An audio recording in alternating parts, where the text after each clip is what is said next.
Coming up in the news, some changes are in store at this year's Snowfest Parade and Festival, including a chance to help fill some stockings for those in need. And if you haven't made plans for this year's New Year's, we've got a great idea for ringing in 2012. Plus, what is the best way to get to the medical center or downtown? It's your turn to give us the answer.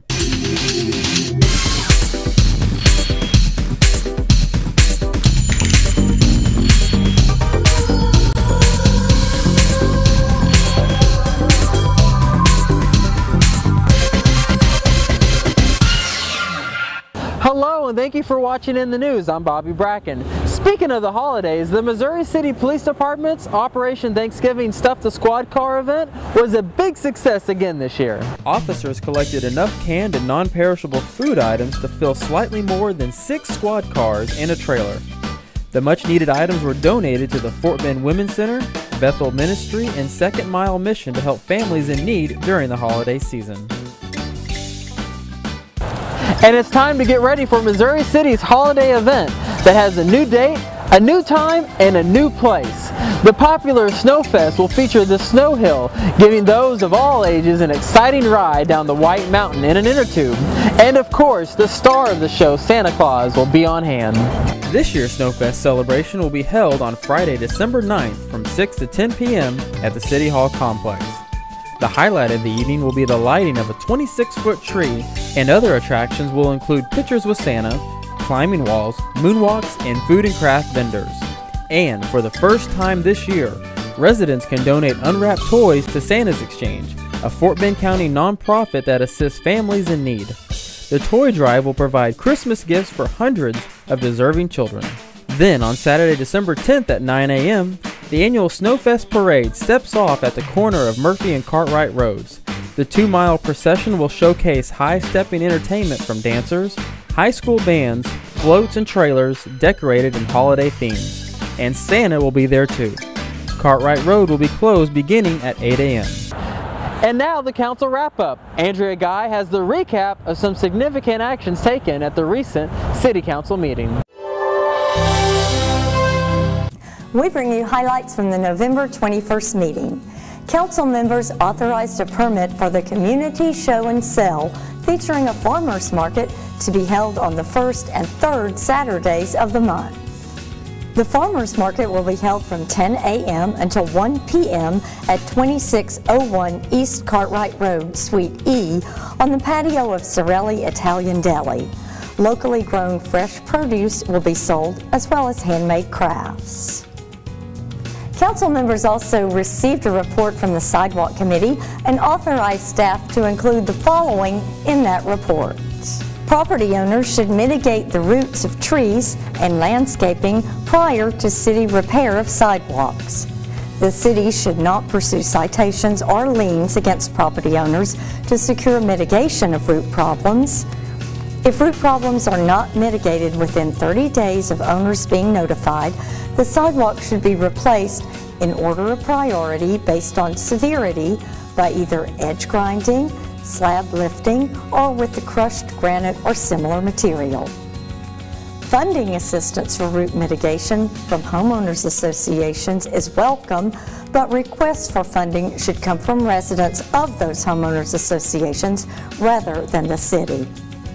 And during the next bond committee cycle, sidewalk repair should be part of the bond program, with root mitigation as part of the bond issue. And council members accepted the comprehensive annual financial report from Chris Bro with Noel Larson PC, who performed the audit. We have issued an unqualified or clean opinion on the financial statements, which is the highest level of assurance we can give on financial statements, which we say that, in our opinion, the financial statements are fairly presented in all material respects. Council members held a public hearing on an ordinance that continues the rules and regulations of the city's curfew for minors. The state requires a hearing to evaluate the curfew every 3 years.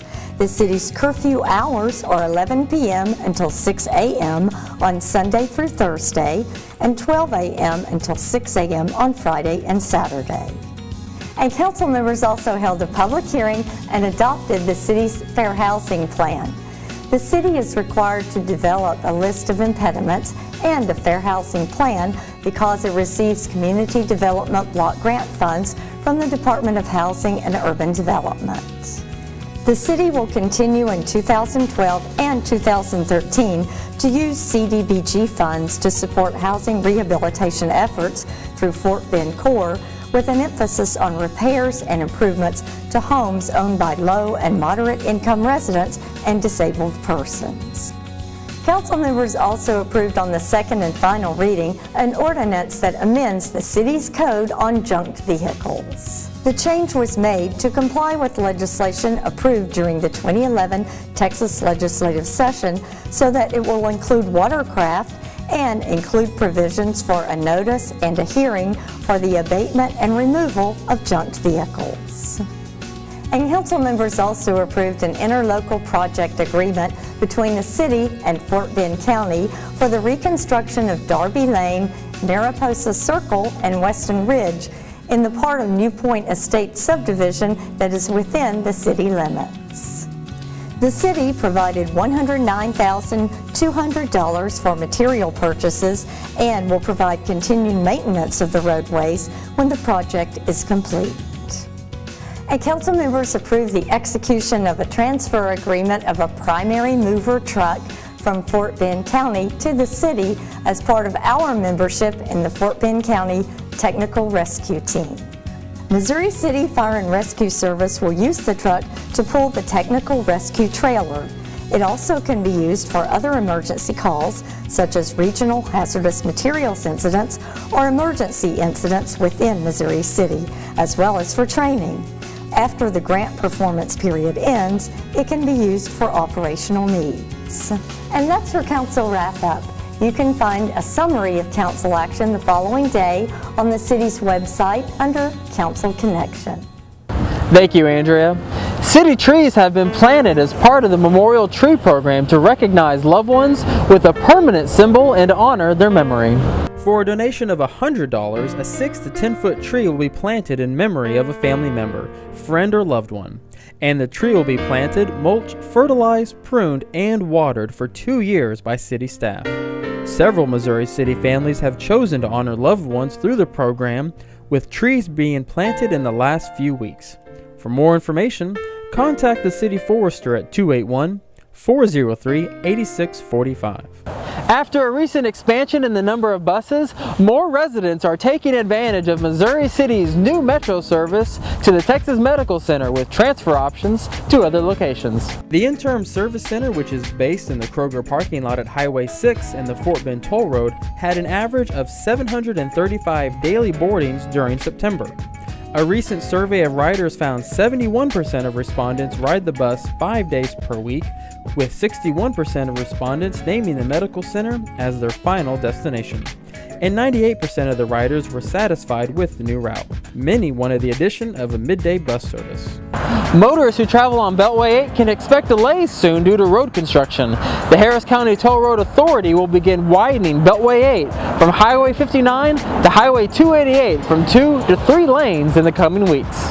The construction project is expected to last about 19 months and will begin at Highway 59. The bridge that crosses over Highway 90A will be included in the project, with the bridge widening beginning in mid-December. Drivers can also expect lane closures during the construction. As we enter the last month of the year, we invite you to make plans for ringing in the new year in style at the Grill at the Quail Valley Golf Course. The restaurant's New Year's Eve bash is from 8 p.m. to 1 a.m. and will include a salad bar, a full dinner buffet with pork tenderloin, chicken Florentine, and snapper California, an assorted dessert buffet, champagne toast at midnight, breakfast after midnight, and music by Mac Hayes. The cost is $59.95 per person. Please call 281-403-5921 for reservations. Well, that's all for this edition. We leave you with a look at the construction of the Community Center and Golf Pro Shop, also the construction of the Tennis and Recreation Center. Thank you for watching In the News.